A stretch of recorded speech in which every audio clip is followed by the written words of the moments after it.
Mä oon täällä Hämeentien ja Sakarikadun kulmauksessa, koska mä oon kuullut, että tuolla kulman takana Pengerkadun puolella on ilmeisesti avautunut joku uusi klubi, jossa tapahtuu jotain todella outoja asioita. Mä oon nyt menossa selvittää, että mitä ihmettä siellä tapahtuu, että mitkä nämä huhut on, mistä mä oon kuullut. Mennään.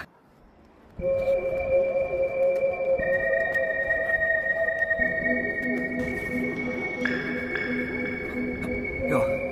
Siis jossain täällä, kulman takana, sen pitäisi olla.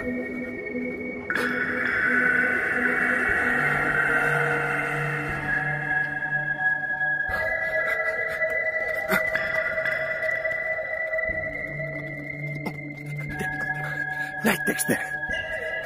Se oli ihan naurusta jäykistä. Mä en tiedä, miten tää on mahdollista, että missä tällaista voi tapahtua. Aivan.